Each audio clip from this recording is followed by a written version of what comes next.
جادو کا مریض، کوئی جنات کا مریض، آپ اس سے کہیں کہ یا قہار سارا دن پڑھے، پھر دیکھنا وہ جنات کس طرح جل کے آپ ہوتے ہیں، کس طرح معافی مانگنے پہ آتے ہیں۔ یہ تو کلام الہی کی جو ہے وہ ایک لفظ کی طاقت بتا رہا ہوں، صرف لفظ یا قہار، لفظ یا قہار کی طاقت بتا رہا ہوں کہ ہندوستان کے اندر کسی زمانے میں ایک جادوگر تھا، اس نے جادو کے بل بوتے پہ ہر چیز کو اپنے تابع کیا ہوا تھا، اور آج بھی جادو یہودی سب سے آگے ہے۔ جادو یہودی اس وقت جس طرح محنت کر رہے ہیں مسلمانوں کو ختم کرنے کی، اس میں ایک چیز وہ جادو سے بڑی مدد لے رہے ہیں اس میں، اور جادو وہ سیکھتے ہیں اور کرتے ہیں، جادو کرتے ہیں۔ کل ایک واقعہ پڑھ رہا تھا، ایک بندہ کہنے لگا، دکان پہ بیٹھا ہوا تھا تو ایک بندہ آیا مجھے، اس نے نا کوئی بات میری دل کی میرے سامنے کر دی، تو میں نے کہا یار یہ تو بڑا کوئی پہنچی ہوئی سرکار ہے۔ پھر میں نے اسے کہا میں آپ کو چائے پلاتا ہوں، بیٹھیے نا۔ اس نے کہا نہیں میں نے چائے نہیں پی، ویسے بیٹھ گیا۔ اب میں نے اس کو 20 روپے دیے تو اس نے نہیں دیے، مجھے 20 روپے نہیں چاہیے، اور میرے پاس بیٹھ۔ پھر میں اس کے پاس بیٹھ گیا، وہ کچھ میرے سامنے باتیں کرتا رہا، اس نے مجھے اتنا بدگوش کیا کہ اس نے مجھے کہا کہ پیسے دو۔ اب میں جیب سے بے ساختہ پیسے نکال رہا ہوں، اس کی جوڑی میں ڈال رہا ہوں۔ 4-5 ہزار روپے جو میرے پاس رکھا ہوا تھا وہ میں نے اس کی جوڑی میں ڈالا، اور میرے سامنے بندہ اٹھا اور چلا گیا۔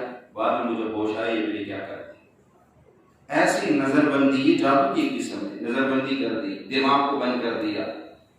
کبھی دکان بند ہو جاتی ہے، بندش کر دی گی، کاروبار پہ بندش ہو جاتی ہے، ظاہر میں دکان نظر آ رہا ہوتا ہے، لیکن جادو اور نظر بندی کی وجہ سے اس دکان سے گاہک گزرتا ہے، گاہک کو دکان نہیں نظر آتا، دکان والے کو گاہک نظر آ رہے ہیں کہ جا رہے گاہک ادھر جا رہے ہیں، دکان والے گاہک کو دکان نظر نہیں آتی۔ تو جادو کی ایک قسم ہے، جادو مختلف اقسام کے ہیں، لیکن اس میں یہودی سب سے آگے ہے جادو کے، حتیٰ کہ ان بدبختوں نے سرکار دو عالم صلی اللہ علیہ وسلم کی ذات گرامی کو بھی نہیں چھوڑا، ان پہ بھی جادو کیا۔ پھر اس جادو کی وجہ سے جب اللہ کے رسول پہ جادو ہوا تو پھر اللہ نے یہ آخری 2 سورتیں نازل کی بطور علاج کی، قل اعوذ برب الفلق اور قل اعوذ برب الناس۔ یہ نازل ہوئی، پھر اللہ کے نبی صلی اللہ علیہ وسلم نے جب یہ پڑھی تو 11 گرے لگائے ہوئے تھے، اور وہ بالوں میں بند کر کے گرے لگا کے اور ایک کنویں کے اندر پھینکا تھا، پھر وہاں سے نکالا، ایک ایک گرے کو کھولا اور ایک ایک آیت پڑھتے گئے اور یہ جادو ٹوٹ گیا۔ تو اس وقت یہودی جادو سے بہت مدد لے رہے، تو وہ ایک آدمی تھا، اس نے جادو کے ذریعے بڑا ہلچل مچایا۔ ایک بندے نے ایسے ہی بیٹھے بیٹھے اس سے پوچھا کہ یار یہ جو جادو کرتے ہیں، جنات بہت کرتے ہیں، اس کا کوئی توڑ بھی ہے مسلمانوں کی کتاب میں؟ وہ موج میں تھا، اس نے بتا دی، اسی کہ ہاں مسلمانوں کی کتاب میں ایک لفظ ہے، وہ اس کا توڑ ہے، اس کے سامنے دنیا کا کوئی جادو نہیں ٹھہر سکتا۔ اس نے کہا وہ کیا ہے؟ اس نے کہا وہ قہار ہے، بس لفظ قہار، یہ جادو کا آخری توڑ ہے۔ اس دور میں کہتے ہیں کہ اس لفظ کی وجہ سے بہت بڑے بڑے جادوگر مر گئے تھے، اس کی پڑھائی کی وجہ سے۔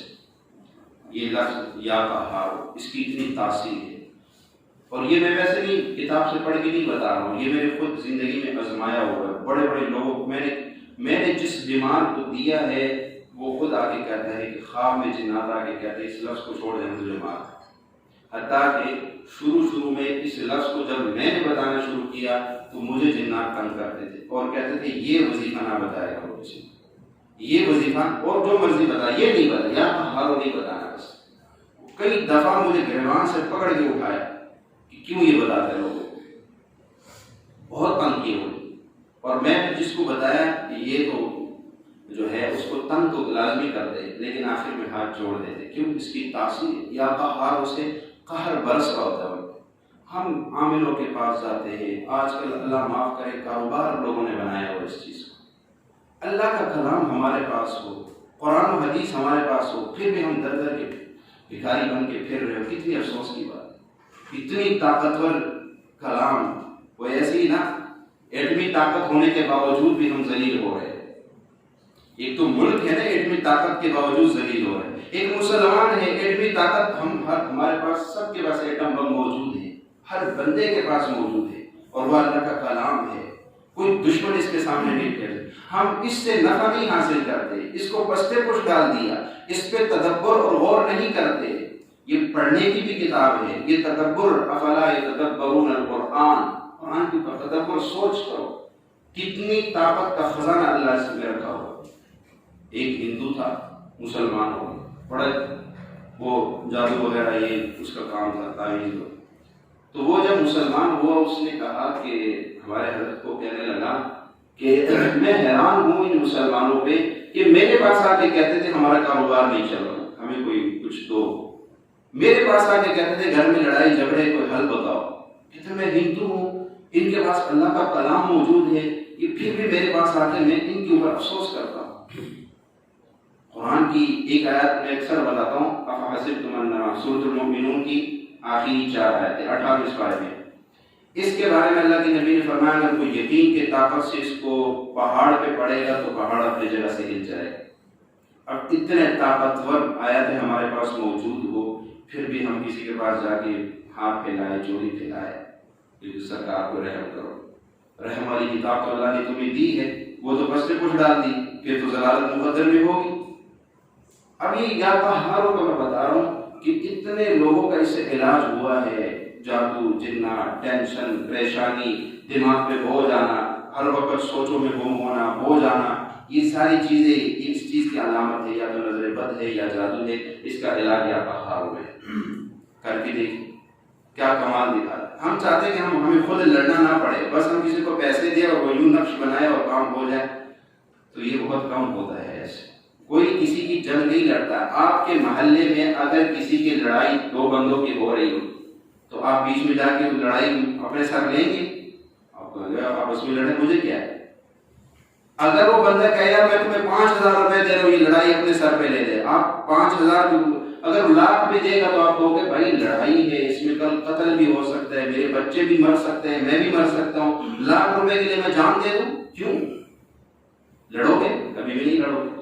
تو کیا عامل آپ کی لڑائی سر پہ لے گا؟ پیسے لیں گے، وہ تو صرف دیہی بنائے گا، وہ پیسے لے کے اپنا کام کرے گا، آپ کی لڑائی آپ جانیں۔ ہاں کچھ اس کے بعد کچھ عملیات ہے، کچھ تعویذات، کچھ اثرات ہوتے ہیں، کچھ حد تک تو وہ توجہ دے گا، لیکن جو کمال آپ کے خود پڑھنے سے ہوگا وہ بھی تعویذ اور نقش سے نہیں ہو سکتا۔ خود پڑھو، خود جب زبان ذکر پہ آئے گی۔ ایک اللہ والے تھے، کوئی جنات کے مریض کا علاج کر رہے تھے، تو اس پہ جب جنات آیا تو انہوں نے سے کچھ باتیں پوچھی، کہا یہ بتاؤ تمہیں، وہ کہتا ہے مجھے کسی نے بھیجا ہے اس پہ، کہا مجھے ایک بات بتاؤ، جب تمہیں جادوگر، جادو ایک لفظ پہ سوچو نا، جادو یعنی جا دے دو، یہ چیز جاؤ اس کو دے دو، جادو ایک چیز ہوتی ہے، یوں عامل کرتا ہے اور اس کے گھر میں پھینک دو، اس کے جسم میں داخل ہو، جنات کو بھیجا جاتا ہے جادو کے ذریعے، اس کے جسم میں داخل ہو جاؤ پھر۔ تو وہ کہتے ہیں کہ اس جنات کی بات ہے کہ ہم جب جادو کے ذریعے ہمیں بھیجا جاتا ہے اور جس کے جسم میں ہمیں داخل ہونا ہوتا ہے، وہ داخل ہونے والا لمحہ بڑا ہی خطرناک ہوتا ہے۔ اگر اس لمحے جب ہم اس کے جسم میں داخل ہو رہے ہوتے ہیں، کیونکہ شیطان، یہ شیطان کی قسم ہے، شیطان خون کے ساتھ دوڑتا ہے، کہ جب ہم داخل ہوتے ہیں اور اس لمحے وہ اللہ کا ذکر کرتا ہے تو ہم جل جاتے ہیں، ہم وہیں جل جاتے ہیں۔ تو ہم موقع کے تلاش میں ہوتے ہیں کہ کس وقت اس کا دل بھی غافل ہو، یہ بھی غافل ہو اللہ کی ذکر سے اور اس کے جسم میں داخل۔ تو اللہ کا ذکر ہمیں بچاتا ہے۔ اب دیکھیں نماز کافی نہیں تھی ہماری، عبادت ہی کرنی تھی نا، تو نماز کافی تھی۔ حج، چلو فرض عبادات میں حج آ گیا، نماز آ گئی، روزہ آ گیا، زکوٰۃ آ گئی، یہ کافی تھی عبادات۔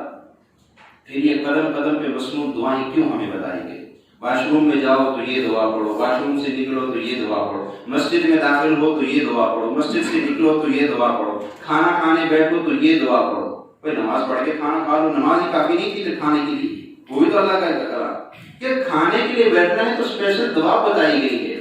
کھانے کے دعا بھول گئی تو درمیان میں کیا پڑھنا ہے وہ بتا دیا، کھانے کے آخر میں کون سی دعا پڑھنی ہے وہ بتا دی ہے، پانی پینا ہے تو کیا پڑھنا ہے، پانی پی لیا ہے تو کیا کرنا ہے، سونا ہے تو کون سی دعا پڑھنی ہے، اٹھنا ہے تو کون سی دعا پڑھنی ہے۔ یار ایک ایک لمحے بلمحہ ہمیں آگاہ کیا جا رہا ہے کیا کرنا ہے کیا کرنا ہے۔ کیوں؟ اللہ کے نبی دیکھ رہے ہواؤں میں ایسے قوتیں پھر رہی ہیں جو ہمیں نظر نہ آ رہی ہے. اگر ہم اللہ کے حبیب کی یہ مصنون دعاؤں کو نہیں اپنائیں گے یہ چیزیں ہمیں نگل جائیں گی, یہ چیزیں ہمیں تباہ کریں گی. گھروں میں پریشانی آئیں گی, بیماری آئیں گی, ٹینشنیں آئیں گی. اس کی وجہ یہ ہوگی کہ ہم نے مصنون اعمال کو چھوڑا. جب مصنون اعمال کو چھوڑیں گے, پھر یہی سب کچھ ہمارے سامنے جاتا ہے. اس لیے مصنون عمل تو کرنا نہیں ہے.